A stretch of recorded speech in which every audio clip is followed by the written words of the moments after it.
Hello, je vous retrouve enfin dans le vlog Allemagne. On n'y croyait plus. Et si, je ne suis plus malade, donc je peux enfin tourner mes story time. Et du coup, c'est beaucoup mieux, car je ne parle plus du nez. On apprécie.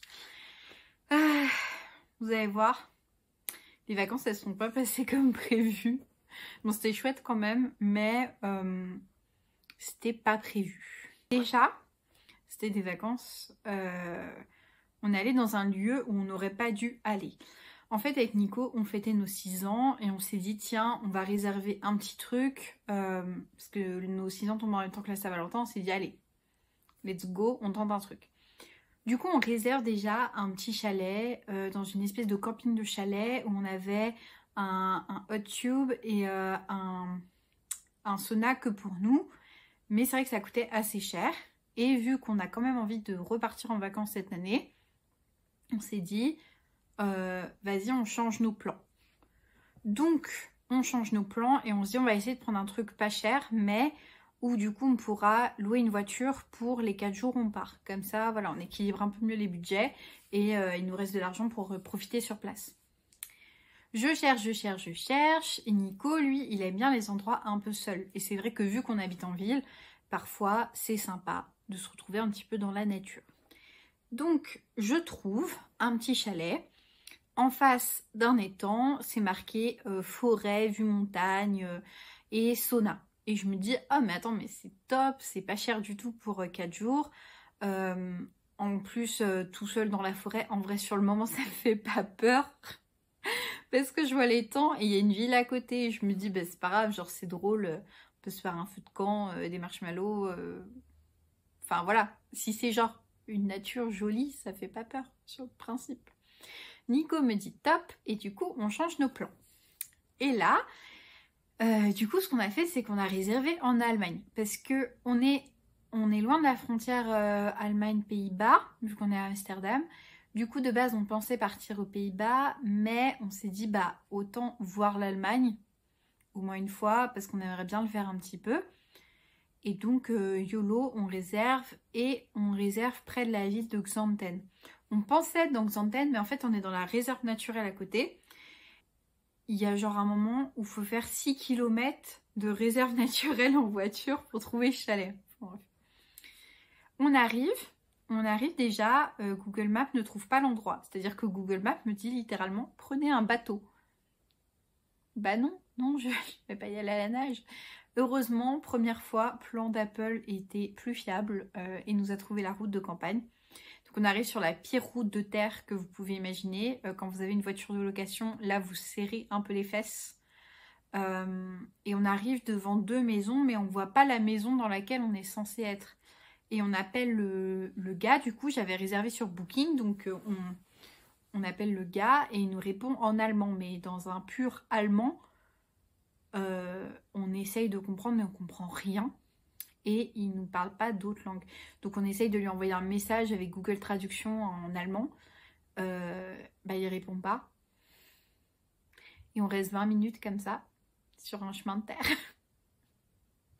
et on se demande ce qu'on va faire et heureusement on recule et on finit par voir la petite maison et on passe un portail, mais un portail des enfers, c'est-à-dire que le portail est tellement rouillé qu'il est devenu vert. Enfin, il y a de la rouille et il y a de la mousse dessus, ce qui fait qu'il est vert. Et vraiment la grille de film d'horreur. Et on arrive et on se gare. Et on se gare sur un cimetière. Genre vraiment, genre on parque la voiture. Et quand je descends, le long moi, de ma place, il y a 6 tombes, 6 pierres tombales, avec des dates et tout. Genre, on voit que c'est vraiment genre qu'il y a des gens enterrés ici et que c'est pas juste en souvenir. Du coup, bah, je suis pas du tout rassurée. Bon, je suis oppressée de fou, mais on se dit, ok, let's go, là on est là, donc let's go passer des vacances. Au pire, je dormirai dans la voiture. On avance, du coup, il y a l'étang et il y a la maison devant. Donc, on avance, on va dans la maison. Et en fait, on comprend que le monsieur, il habite ici. Que c'est pas du tout un chalet tout seul. Il habite ici avec son énorme chien qui me fait trop peur. Et avec sa femme handicapée qu'on n'a jamais vue. Du coup, on l'entendait sans jamais la voir. Sauf que quand vous arrivez dans une maison où vous pensez être seul et qu'en fait, il y a un couple à côté que vous ne voyez jamais, mais dont vous entendez les bruits et les tombes derrière de la famille qui ont l'air de les attendre, c'est hyper flippant, totalement. Le gars nous fait le tour du propriétaire. Il nous parle que en allemand. Heureusement, mais heureusement. Vu que j'apprends le néerlandais, c'est assez proche. C'est éloigné, mais il y a des mots qui se ressemblent. Du coup, j'arrive à comprendre et à parler un peu avec lui et je lui mets le micro de Google Traduction en fait sous le nez quand je comprends pas. Le gars a dû me prendre pour une tarée, mais ça marche bien. Et du coup, on arrive à se comprendre comme ça. D'ailleurs, je traduis ensuite en français pour Nico et du coup, le gars ne comprend pas d'où on vient parce qu'il nous voit à Amsterdam, donc il pense que je suis néerlandaise vu que je parle en néerlandais. Mais je traduis à Nico, donc il pense que Nico est français, sauf que j'ai un nom français aussi. Donc je pense qu'à l'heure d'aujourd'hui, il ne sait toujours pas d'où on vient. On arrive, le gars, j'arrive à le payer, tout ça, et il nous laisse dans le chalet. Et c'est vrai que dans le chalet, il nous montre bien les jumelles pour voir le bout du lac. La wifi, bon bah elle marche pas. Et il y a une espèce de couloir sans fin avec la salle de bain, la chambre qui sont aux opposés et au bout une porte qui est fermée à clé mais dont on voit la lumière en fait en dessous et c'est leur maison à eux. Du coup c'est hyper flippant parce que quand t'es dans la nuit tu vois juste la lumière du fond et tu sais le grand tapis là, mais bon t'es pas dans une bonne atmosphère et donc vraiment j'ai trop peur. Et Nico pareil. Quand même Nico se sent pas bien, c'est que je ne suis pas parano. Et du coup, le fait de savoir que Nico aussi se demande qu'est-ce qu'il fout là, ça me met en stress x2. Parce que je me dis, merde, là, je suis pas parano, là. C'est vraiment un endroit flippant. On va faire des courses. Alors, les Allemands étaient adorables. Vraiment, il n'y a rien à dire. On essayait du coup de leur parler avec 2-3 mots allemands et le reste en néerlandais parce qu'ils parlaient pas anglais, mais néerlandais, vu qu'on est à la frontière, ils comprennent. Comme quand vous allez genre en Alsace-Lorraine et qu'il y a beaucoup de gens qui parlent allemand quoi. Du coup, on arrive à se faire comprendre en course parce que c'était vraiment un petit endroit, mais les gens étaient adorables et du coup ils essayaient de me parler en néerlandais, donc vraiment ça faisait plaisir. Mais c'était vraiment une ville, je pense, qui était un peu pauvre et surtout une population vieillissante. Je sais pas si la population était si pauvre que ça, mais c'était vraiment une région, je crois que c'est la Ruhr, je sais plus comment on dit. C'est une population, ça sent que c'est vieillissant et que je pense qu'il n'y a pas beaucoup de travail. Donc du coup, les jeunes ont dû déserter la région. Ce qui est assez triste parce que c'est quand même assez joli. Mais du coup, ils étaient contents, je pense, de voir deux petits jeunes faire du tourisme. Donc ils étaient adorables. De base, j'avais choisi Xanten parce que j'avais vu une cité archéologique. Donc je m'étais dit, bah c'est chouette. S'il y a une cité archéologique avec en plus un temple, c'est quand même qu'il y a peut-être des activités autour. Bon voilà, en plus il y a Düsseldorf à 1 heure, donc c'est qu'il se passe quelque chose, qu'il doit y avoir des restaurants, des choses pour le tourisme. Comment vous dire? Non, c'est vide, c'est totalement vide. Du coup, premier jour, ce qu'on fait, c'est qu'on va à Düsseldorf. Parce que clairement, la première nuit, on a hyper peur dans la chambre. On n'ose pas aller aux toilettes de la nuit parce qu'il faut traverser le couloir. Moi, je ne dors pas de la nuit. Donc on se dit, let's go, on va à Düsseldorf, on va aller voir un peu de vie parce que là, ça va pas. Et là, honnêtement, ça va. On prend un Uber pour faire l'extérieur de Düsseldorf jusqu'à l'intérieur. Je sais pas pourquoi notre voiture de location, il n'y avait pas de critères. Mais sachez que pour aller dans le centre-ville des grandes villes d'Allemagne, vous avez besoin de la critère. Petit truc là, petite vignette. Aux Pays-Bas, ça existe presque pas en fait. Mais du coup, on n'a pas trop ça. Mais en Allemagne, on en a besoin. C'est la même qu'en France, hein, totalement. Du coup, on prend un Uber. Et là, le gars me fait la peur panique de ma vie. C'est-à-dire qu'on n'a que 5 minutes de Uber. Il s'amuse.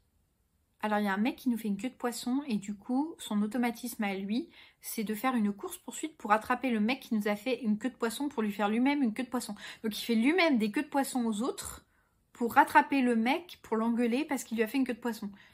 Totalement lunaire, sauf qu'il se tape une accélération. Honnêtement, je déteste la vitesse. J'ai eu trop peur. J'ai eu super peur. Heureusement, le gare se gare. On descend. Et du coup j'arrive à Düsseldorf, honnêtement j'ai la boule ici, je suis pas bien du tout. On va au musée, c'est le K20. Et là, honnêtement, je suis trop contente. Il y avait des superbes collections, c'était beaucoup sur le surréalisme, donc il y avait beaucoup de Dada, il y avait du Marcel Duchamp, du Picasso, du Braque, il y avait, j'ai vu du Liechtenstein aussi, donc j'étais trop heureuse parce que c'est vraiment les mouvements artistiques qui me plaisent, que j'ai étudié en cours, et les mouvements où je me suis spécialisée en master, donc ça me plaît énormément. J'ai un master d'histoire de l'art en fait contemporain, si vous ne savez pas, de recherche. Donc du coup, vu que j'ai fait de la recherche sur la rupture 19e, 20e, c'est vraiment les périodes qui me plaisent énormément. Donc, je suis trop contente. Enfin, un musée qui me plaît. Il faut savoir que la scénographie dans les musées aux Pays-Bas, je la trouve catastrophique. Le Rijksmuseum, ça va, mais le Vantror Museum, honnêtement, la scénographie, quand vous avez l'habitude des grosses scénographies type Grand Palais, Musée d'Orsay et toutes les expos, il y a vraiment une thématique et on a l'impression qu'on fait d'abord la scénographie avant de choisir les œuvres. Là, aux Pays-Bas, vous savez que vous choisissez les œuvres et vous essayez d'en faire quelque chose et c'est pas la joie. Donc là, quand j'arrive à Düsseldorf, vraiment, les musées sont un peu plus à la française dans la scénographie et c'est vrai que ça m'a énormément plu. Il y avait de très très belles œuvres et c'était bien construit. Donc c'était intéressant. Je vous laisse des petites images.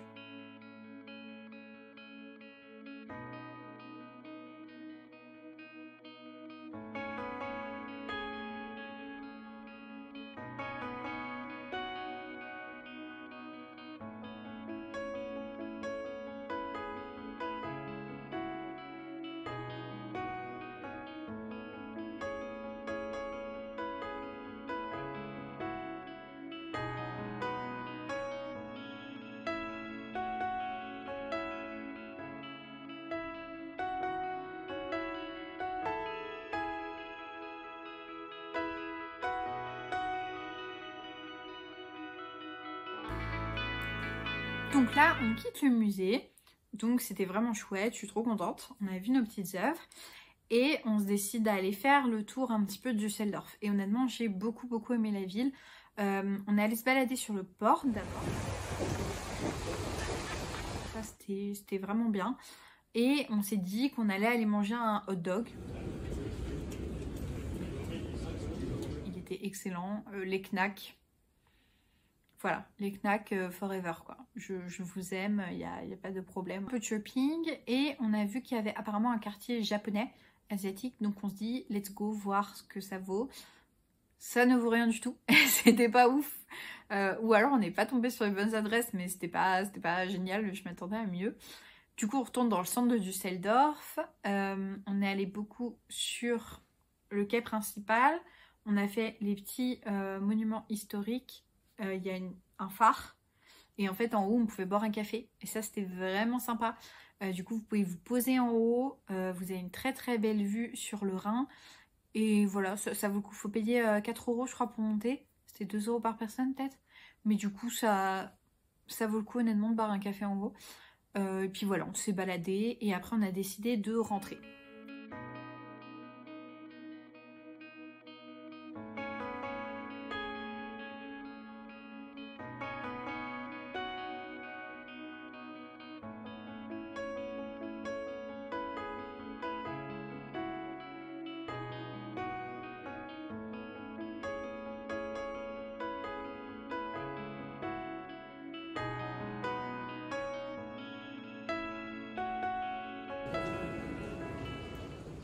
Là, on a fini de manger.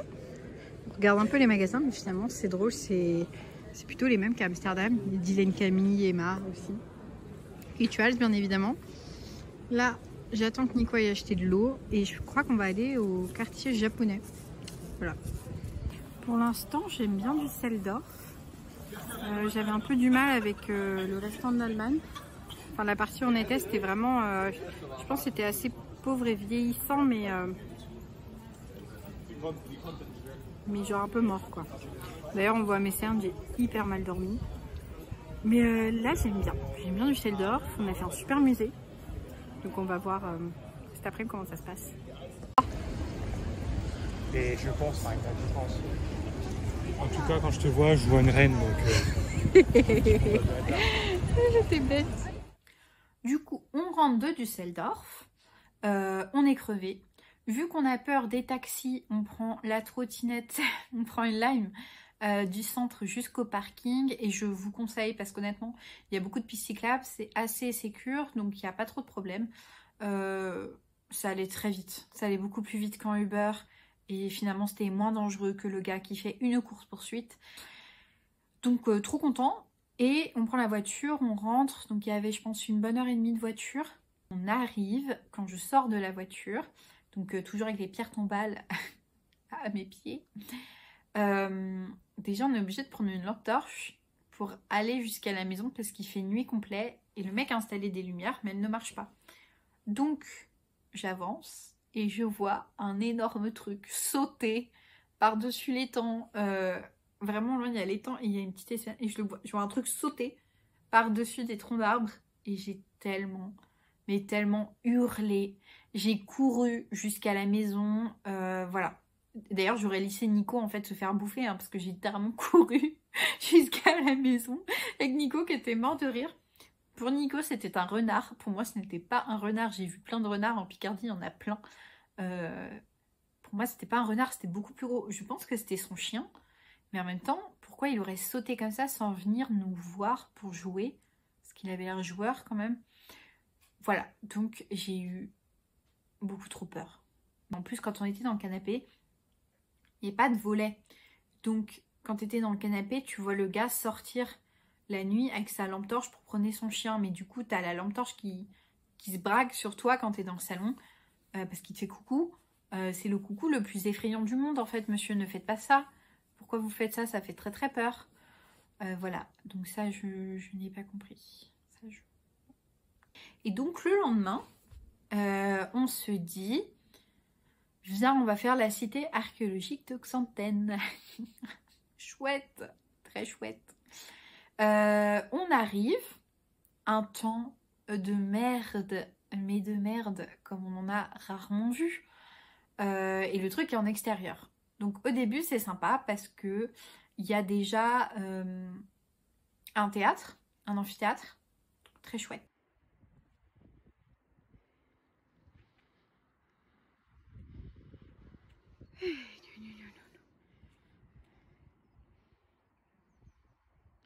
Et après, on va vers les domus. Et c'est pas mal parce qu'ils ont du coup reconstitué les domus. Enfin, c'était bizarre parce que il y avait plein de choses, mais il n'y avait pas d'inventaire, il n'y avait pas de numéro de série, il n'y avait pas de cartel en fait. Du coup, on ne savait pas quand il y avait des choses sous vitrine de quand ça datait ou où on l'avait retrouvé. Et d'autres meubles, on ne savait pas non plus d'où ça venait. Donc on n'arrivait pas à savoir ce qu'était reconstitution et ce qui était réel. Du coup, je ne sais toujours pas aujourd'hui qu'est-ce que j'ai vu qui était vrai ou pas.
Du coup, on fait le tour des domus. Ensuite, on va voir le temple, qui a totalement été restauré d'ailleurs, je pense. Et ce qui était intéressant, c'est qu'il y avait encore des touches de polychromie sur la hauteur. Du coup, voilà, c'était quand même intéressant. Et on fait le tour jusqu'au musée. Et vraiment, il faut se dire qu'il y avait 10 personnes peut-être d'engagées pour la sécurité. Et il n'y avait personne à part une classe. Et on sentait que les gars nous suivaient.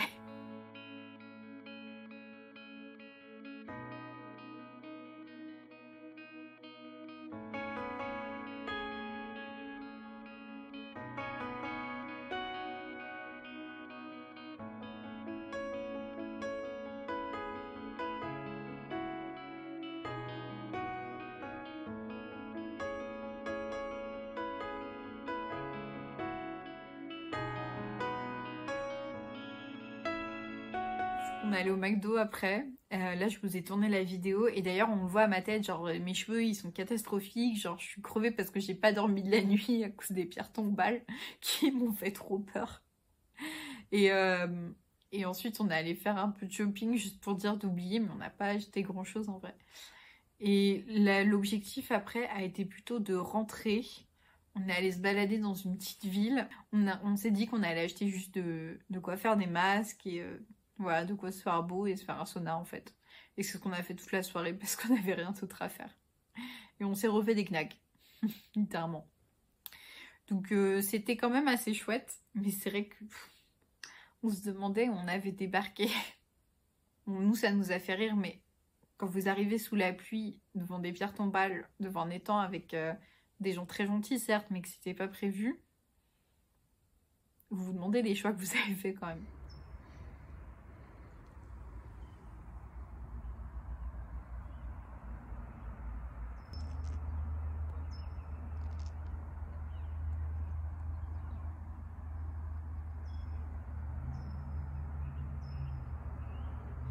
Mais voilà, du coup, on rentre à la maison, on passe la soirée, on regarde un film d'horreur.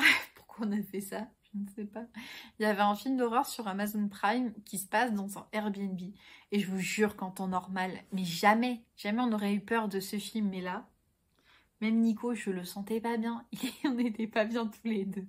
On avait trop peur. Et dans ces cas-là, honnêtement, je vous dis, on pouvait être dans la chambre, on n'allait plus même aux toilettes parce que c'était à l'autre bout du couloir, c'était mort. Et depuis la chambre, en plus, on avait une fenêtre qui donnait sur les tombes. C'est-à-dire que dans le salon, ça va parce qu'on voyait l'étang. Mais depuis la chambre, on voyait les tombes. Et du coup, d'ailleurs, je ne vous ai pas du tout filmé l'intérieur de la maison parce que j'avais trop peur. Et je me suis dit, si je filme, si jamais il y a quelque chose qui existe, genre, je crois pas forcément aux esprits, mais je me dis que si jamais ça existe, vaut mieux que je sois pas en train de les provoquer. Just in case, quoi, je me protège quand même un peu. Et du coup, j'ai rien filmé parce que je me suis dit, imagine, tu trouves un truc sur les vidéos, là, ta vie, elle est fichue parce que tu vas avoir peur de ça toute ta vie, donc ne fais pas ça. Donc je n'ai pas filmé, et j'ai pas filmé les tombes, bien évidemment, hein, par respect pour la famille, ça me paraît totalement logique, donc il faudra me croire sur parole, je suis désolée. Mais bon, j'allais pas filmer des tombes, ce serait trop irrespectueux pour la famille. Mais on avait tellement peur. Et en fait, je vous ai filmé un bout du salon, et on n'entend pas, mais le soir, il y a des oiseaux qui se mettent à hurler sur le lac, et vraiment toute la nuit. Et ça fait tellement peur. J'avais l'impression d'être dans un mauvais Hitchcock en fait. Ça c'est vraiment les oiseaux d'Hitchcock. Il y a vraiment tous les oiseaux qui hurlaient la nuit profonde. Et le vieux qui passe avec sa lampe torche et son chien. On aurait dit un mauvais film, mais moi j'avais trop peur. Du coup, le samedi, en fait, on a juste préféré partir le plus tôt possible. C'est-à-dire que j'avais déjà empaqueté toutes nos affaires le vendredi soir. Et le samedi, je pense qu'on pensait prendre du temps, mais en fait, non. On a juste foncé. Là pour le coup, on a vraiment pris l'autoroute pour les Pays-Bas. Et en 1h30, on était à la maison. Et c'était beaucoup mieux. C'était beaucoup mieux. Du coup, on a profité d'avoir la voiture pour aller au restaurant de la plage avec nos amis le soir plutôt que profiter de l'Allemagne parce que là, c'était pas une bonne expérience et j'ai juste besoin de rentrer aux Pays-Bas. Vraiment, le pays me manquait trop. Donc, du coup, c'est tout pour nos aventures. J'espère que ça vous aura fait rire au moins. C'est vrai que c'était pas prévu. Après, honnêtement, ça nous a fait trop du bien de nous reposer, même si j'ai pas beaucoup dormi. Ça casse quand même le quotidien. Donc c'était sympa et on n'est pas à plaindre. Je veux dire, dans tous les cas, on est parti. Le fait de partir de la maison, c'est toujours une chance. Surtout avant, on partait pas du tout en vacances. Donc je suis trop contente de pouvoir partir dans l'année et même plusieurs fois. Je trouve ça totalement fou. Donc voilà, je vous fais des gros bisous, j'espère que ça vous a fait rire. Racontez-moi si vous avez des aventures similaires, je pourrais en faire une vidéo en vrai si j'ai des témoignages, ce serait assez drôle. Et voilà, je vous fais des bisous et à la semaine prochaine. Abonnez-vous, likez la vidéo et puis commentez. Bisous!